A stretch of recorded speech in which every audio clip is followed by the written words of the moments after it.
Hey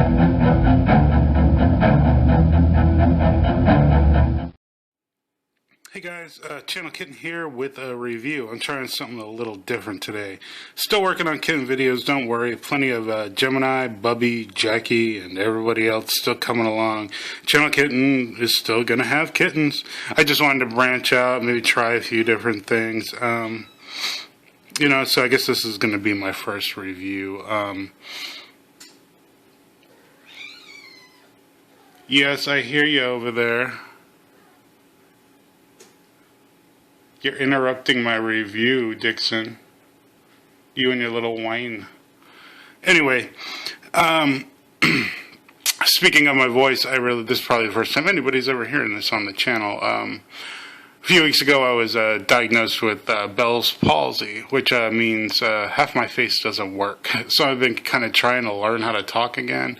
I'm not sure how bad it actually sounds, but I thought this might help me out. Try to see how bad it is or how bad I actually sound, maybe get a little bit of practice. It's not that big of a deal. It is what it is. Just gotta wait for that nerve to repair, so really isn't nothing I can do about it but live with it. But today here we're gonna be talking about Jaws, one of my favorite movies of all time. And this piece here is Mcfarlane Toys movie Maniacs. I think it's from the fourth series. I think it came out in 2001. It weighs about, or measures about 18 inches long. It's a pretty good sized piece. I think it retailed for about $25, $30 at the time. I see these things going for upwards of $100 now. I think I've seen them as high as $300 in box.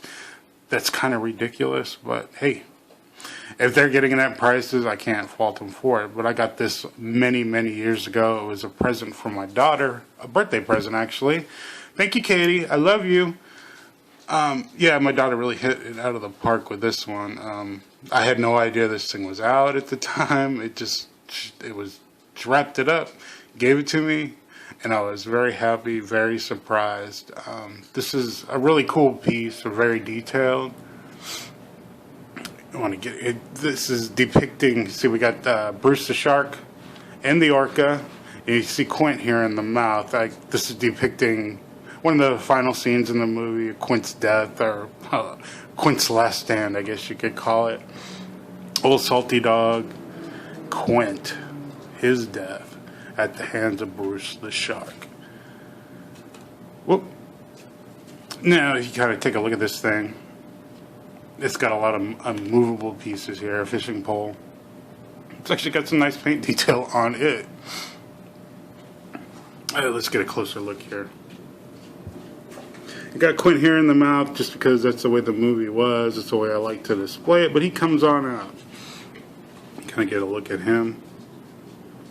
That light's kind of... Just get a little bit of detail there. It does look like Quint.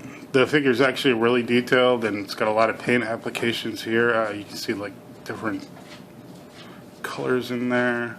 The jacket. I mean, it's really, really well done for such a small little figure. No Hooper or Brody. Thought that was a little strange. It would have been nice to include it, but I guess you had to have Quint here because Quint is the captain. Couldn't have a boat without its captain, so I guess I had to put Quint in there. Look at it. He's got a nice little knife here, all bloodied up from him stabbing Bruce, trying to fend off Bruce. Anyway, he's really detailed for such a small figure. He's not very big at all, but really detailed. Put him off to the side here. It would have been nice to see Hooper in a little cage on the side or something, Brody with his rifle. Anyway, let's take a look here at Bruce. Bruce the shark rising out of the water. You get about half of him. Really detailed, really nice. He actually looks wet in the paint. I don't know if it's showing up on camera. The gills here look wet. He's got some nice blood going on the teeth. I mean, really detailed in here. The eye, shiny, black like a doll's eye. It's got all nice little bit of gore in here. I take a look down inside here. Looks like you can see some buoys mixed in there with some blood. I don't. They look like intestines to me, but hey, I'm guessing they're probably buoys. Hey there, Dixon. You're interrupting my review. Well, I guess it is a channel kitten after all. Anyway, let's take a look in here. You got, see the mast comes with a little light. I mean, the detail is, it looks just like the orca from the movie. You got all the little string, and all this stuff actually comes off. You had to kind of put this all together. Mast comes out. But I just want to show a little bit of detail because I really do love this thing. Look at all the paint here, different color. I mean, they went to town with the paint applications. Just swing around. You can kind of look in here inside the cabin of the orca. Very detailed inside as well. Look, these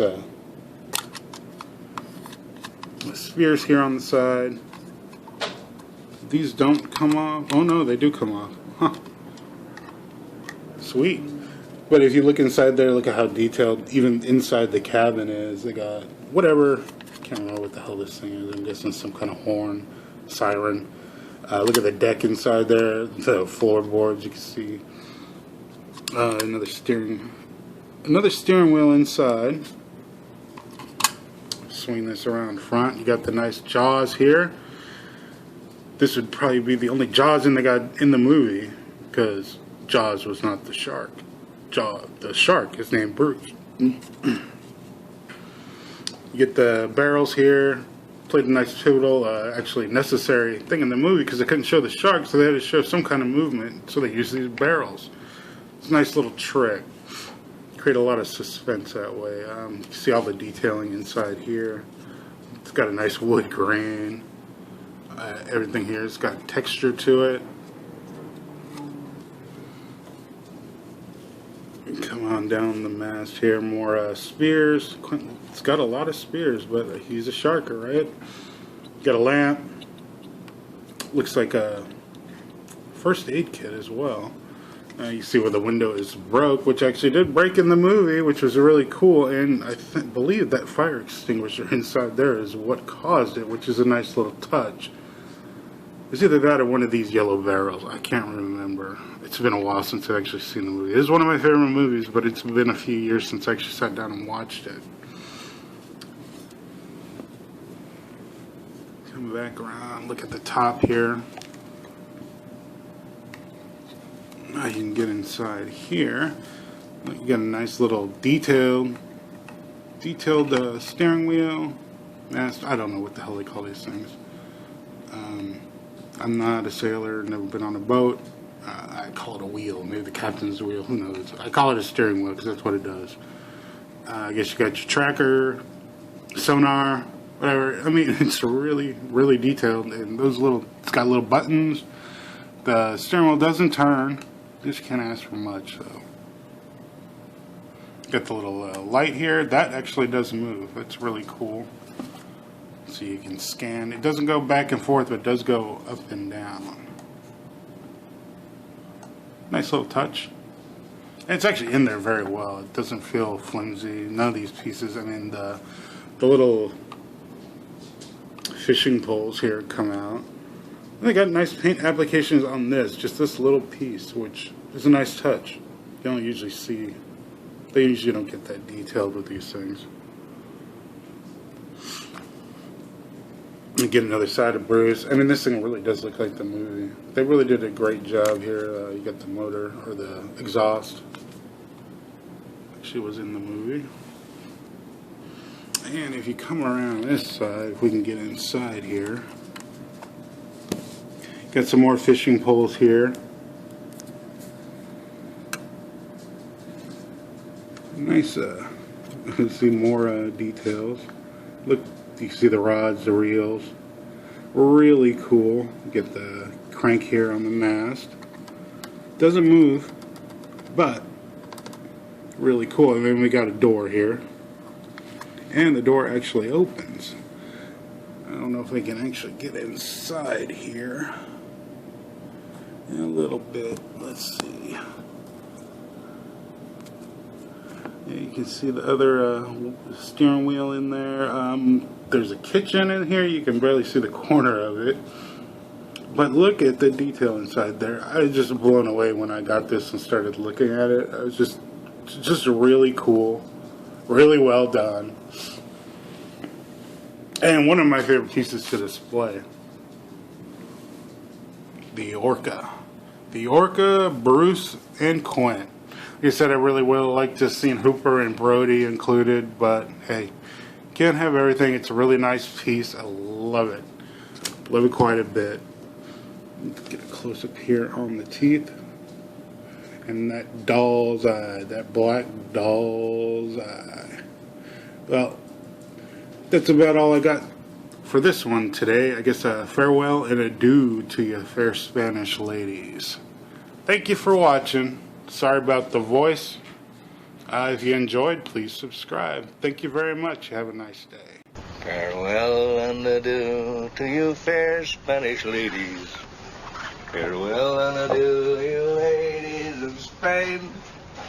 For we've received orders for to sail back to Boston. And so never more shall we see you again.